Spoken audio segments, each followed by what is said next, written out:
training new staff. All right, next slide. That should, segue us over into Dr. Patricia Tucker.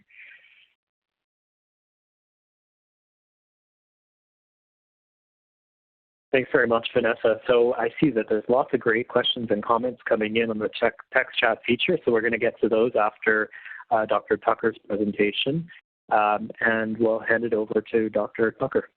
Great, thanks, Bill.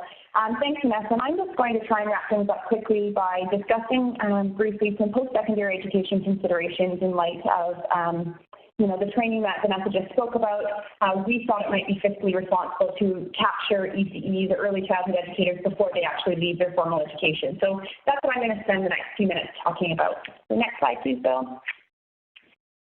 Just for anyone who is interested, the research that I'm presenting on today has been published in BMC Public Health and is available online, and the citation information is available for you there. Next slide, please. So why did we decide to focus on this? Well, the role of early childhood educators has been identified, given that they spend 7 to 8 hours a day with preschool population. And they've been identified as playing an important role as role models. They can influence physical activity levels by providing encouragement and prompts or co-participation with preschoolers, by affording particular equipment. They can influence the play quality, as well as providing opportunities for outdoor playtime, which has been highly correlated with physical activity among this age group. So it's clear that there is the opportunity for them to increase physical activity among the young children in their care. Next slide, please. And this is particularly important to focus on this group of individuals because, as has been alluded to before, there is variation in childcare practices across the country. Physical activity regulations and practices vary between provinces. And with our systematic review, we found that 8 of 13 provinces or territories did have physical activity recommendations, but none actually provided specific time requirements, as PJ mentioned. And with regards to playtime, only Ontario specified a required amount of time outdoors. They required 2 hours of outdoor playtime for every 6 hours in care. I do want to note, though, that a number of provinces are currently undergoing modifications to their policy or have recently implemented revised legislation since we conducted this review back in 2012. Next slide. And as Brian alluded to, there is variation, or Dr. Timmons alluded to, there is variation in physical activity levels within childcare centres. In some research that we just wrapped up in London, we found that children enrolled in centre-based childcare actually engaged in the lowest levels of physical activity compared to those in home-based childcare and kindergarten. And we looked at the environment in these different environments, and what we found was that staff were predictive, or their behaviors were predictive of preschoolers' physical activity levels. So by encouraging the preschoolers, by participating with the preschoolers, they were actually seeing higher activity levels in the young children. So again, highlighting the importance of the early childhood educator. Next slide. So we conducted some focus groups with childcare staff to get a better understanding of what were the challenges they were experiencing to implementing physical activity within the early learning settings. And what they identified was inadequate equipment, insufficient space, especially indoors, some challenges with daycare requirements and safety concerns, and lastly, the weather. And so when we asked them what would help them support kids in being more active, the first and perhaps most prominent theme that we found was staff training and workshops. But they did also acknowledge guest physical activity instructors, the need to provide additional equipment and resources, and increased funds for physical activity. Next slide. Thank you. So with all that in mind, we decided that it made sense to focus on ECEs during their formal education. While it would be ideal to train all practicing ECEs, we thought it might be financially a good decision to try and capture them while they're still in school. And so we just took it upon ourselves to do a very peripheral review of what was posted on the Ontario College's ECE curriculums, and we didn't see a whole lot of physical activity in their course descriptions. It's possible that some of this material was embedded within a course called, say, for example, Child Development or Health and Safety, but based on what was posted, we didn't see a whole lot of courses described as physical activity in childhood or those sorts of things. So next slide, sorry. The purpose of this study was to explore the physical activity-related knowledge and educational experiences of early childhood education students. We also wanted to examine students' self-efficacy to facilitate physical activity, as well as their own physical activity behaviors. And finally, we wanted to get their perspectives regarding resources that would help them to encourage physical activity participation. And to date, no Canadian or international study had explored this training or knowledge or education in the ECE students within their formal education. Next slide. So we had 20 of 23 colleges within the province of Ontario participated, and all ECE students enrolled in these 23 colleges were invited to participate. Next slide.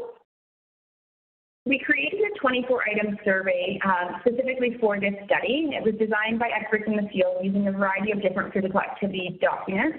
And then the questionnaire was reviewed by ECEs prior to data collection. And this questionnaire focused on 5 particular areas: ECE students' knowledge and training, their self-efficacy to support physical activity, what they believed were environmental influences within the childcare setting, role modeling, as well as resources that would help them to facilitate physical activity. The survey was administered both online and in paper format, and we provided the option to the college to choose which format they preferred. 9 chose online, 9 chose paper, and 2 schools opted to use both formats. In terms of analysis, we ran some descriptors and frequencies with regards to participant demographics, with the number of individuals who had received physical activity training and their familiarity with the physical activity guidelines. And then we ran t-tests to explore whether there were differences in self-efficacy between those who had received physical activity training and those who had not, as well as those who were meeting the adult physical activity guidelines and those who weren't. So we had just over 1,100 ECE students participate. As you'll notice, we had a significantly higher response from those who completed on paper than those online. But the majority of our participants were female and Caucasian and enrolled full-time. The mean age was about 24 years. And we had about a 50-50 split, 52-48 split of year 1 versus year 2 students. Next slide. So what did we find? During their college education, about 72% of ECE students reported having completed no physical activity specific course. And of their mandatory course content, only 66 reported having discussed physical activity somewhere within their course material. Next slide. We also asked them about their familiarity with some documents which we felt were important for them to have been exposed to. And while most of the ECE students had been introduced to the Ontario Day Nurseries Act over the course of their training, only about, there's some error here in the numbers, 28.7%, sorry, my numbers are incorrect there, had been exposed to the Canadian Physical Activity Guidelines, and about 8.4% had been exposed to the sedentary guidelines. Sorry about that. And when we asked them about the actual minutes that the guidelines suggested, 2% accurately reported the 180 minutes of physical activity a day. Next slide. With regards to their own physical activity behaviors, what you'll see here is that only about 10% were engaging in 150 minutes of physical activity per week, which is, 30 minutes of physical activity on most days of the week. So the majority of the participants were insufficiently active as per the adult guidelines. Next slide. So we now wanted to look at ECE students' competence to facilitate physical activity in the childcare environment. And what we found was that while the difference doesn't look that dramatic, those individuals who had received 1 or more courses devoted to physical activity were significantly more confident to facilitate physical activity than those who had received no courses. Next slide. Similarly, we found that those students who were meeting the Canadian Physical Activity Guidelines were also significantly more confident to facilitate physical activity among preschoolers than those who were not meeting the Physical Activity Guidelines. Next slide. We also asked students for some information around what they felt would be beneficial for them to increase their knowledge, or what resources we could provide them.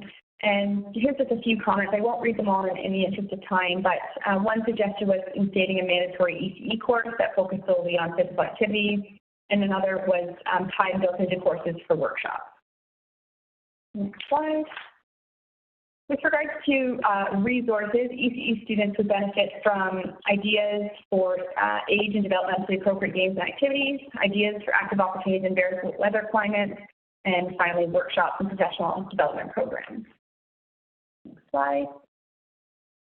The study is certainly not without limitations. First, it would have been ideal to capture all of our students at the end of year 2 to ensure that we didn't capture them before they had received some of the course content. Secondly, we had a disproportionate number of participants from each school as well as via each survey method. And finally, data collection occurred at the end of the semester near exam time, which may have threatened our response rate. Next slide. So in terms of implications, it's clear that the ECE curriculum is a unique opportunity to support future childcare providers in ensuring they have the appropriate physical activity knowledge and training to set them up for success once they enter the childcare center. And this study highlights the need for improved or modified curriculum within the ECE program. So finally, just a couple thoughts for consideration. I leave you with, with regard to what are the training needs for early childhood educators if we expect them to implement physical activity. Clearly, we need to improve the information they're receiving in their course content regarding what the physical activity guidelines are for preschoolers. We also need to provide them with the information necessary around health benefits associated with physical activity, as well as practical ways to implement physical activity in the childcare classroom. How can we expect ECEs to model good physical activity behaviors for preschoolers if they aren't taught about it in their curriculum? And I think this is an especially important consideration given that this group was not inherently active themselves, so their role modeling skills might not be as we would hope that it would be for preschoolers. And finally, how do we move this research agenda forward? I think the next step is the need to pilot some curriculum modifications in ECE programs. And that's it for me. Thanks very much. Great, thanks very much, Dr.